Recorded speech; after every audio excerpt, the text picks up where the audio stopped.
Халис и Хатидже рассказывают Фериту и Сейран, как они в первый раз увидели друг друга. В лавку не привезли любимого шоколада Хатидже, и Халис вечером передал его ей друзьями.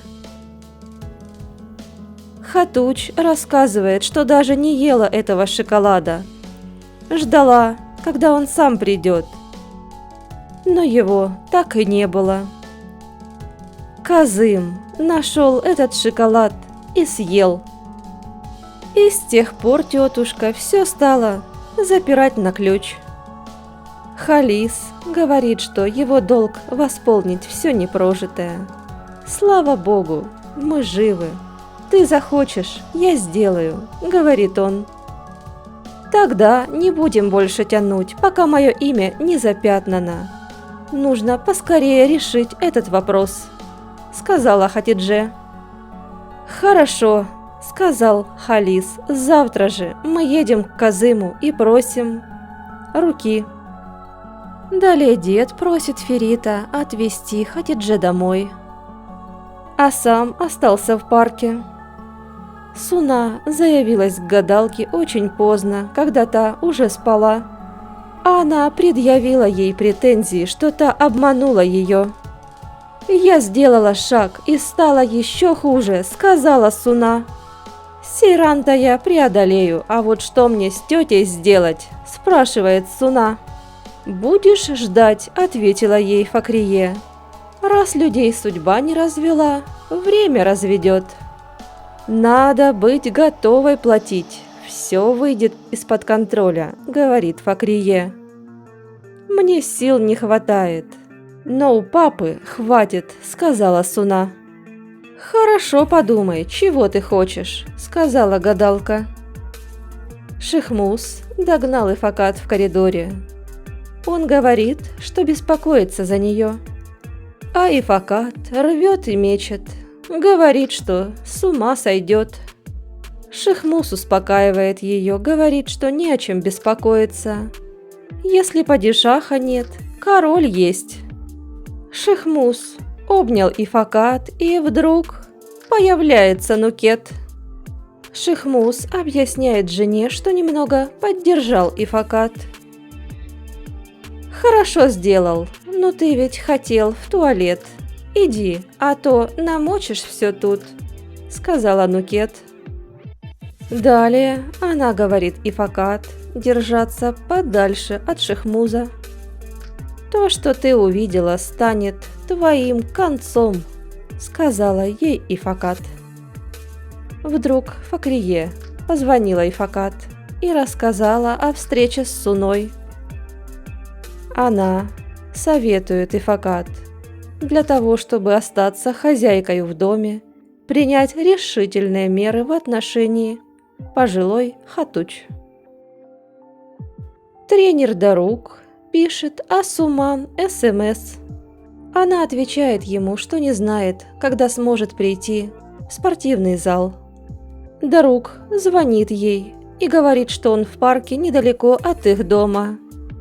И если она хочет, то может прийти и поговорить. А тем временем Суна приезжает в дом Казыма.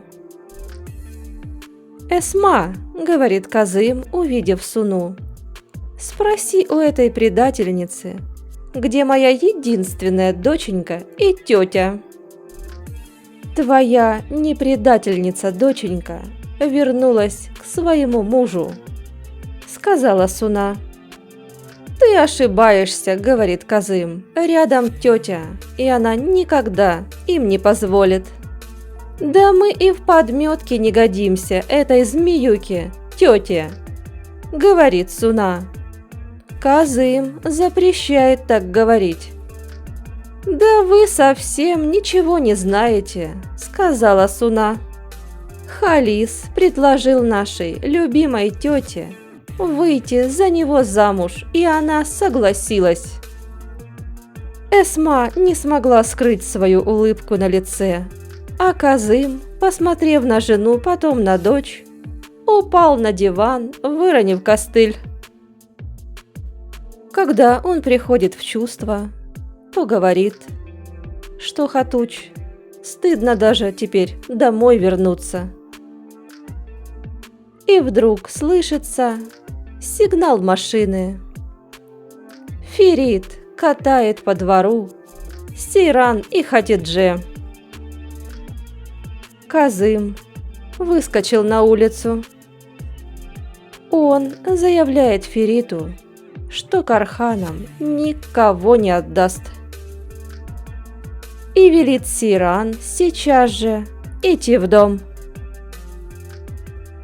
Но Сейран просит у отца прощения и говорит, что жить без Ферита не может. Далее Ферит заявляет, что завтра придет свататься. Также Ферит озвучил Казыму, что хочет завтра на десерт. Хатидже и Эсма ведут Казыма в дом. «Вы мне за все ответите», – кричит Казым. «Ты своего возраста не стыдишься», – сказал Казым тетушке. «Да достали вы уже со своим возрастом. Халис ведь не будет заставлять меня работать. И я дальше и буду пребывать в покое», – говорит Хатуч. Далее Казым сказал, что ничего бы этого не было, если бы тетушка не вертела хвостом перед Халисом. «Да я достойная женщина!» – закричала Хатуч. Отняла у Казыма трость и отделала его. Он же хромой, защищает Казыма Эсма. Ферит и Сейран забирают дедушку из парка. Сейран смеется, называет Халиса зятем. Халис корит себя, как же он мог столько времени. «Да тете тяжело угодить после стольких лет», – сказала Сейран. Ферит говорит, что знает того, кто может помочь. «Не волнуйтесь, я сделаю все в лучшем виде», – говорит Сейран. Тренер Дарук пригласил Асуман к себе домой выпить чашечку кофе. Он предложил ей снять куртку и перейти на «ты». Пока Суна осваивается в гостиной, Дарук устанавливает в спальне видеокамеру. Пило, дождавшись, когда Сертер пойдет в душ, вытаскивает из его кармана телефон. Она набирает Кайе и просит спасти ее, так как Сертер удерживает ее насильно, и она не могла сказать об этом маме. Латиф сообщает Халису Аге, что никто не ложился спать и все ждут его. «Хорошо», — говорит Ага, — «я поговорю с ними на их языке».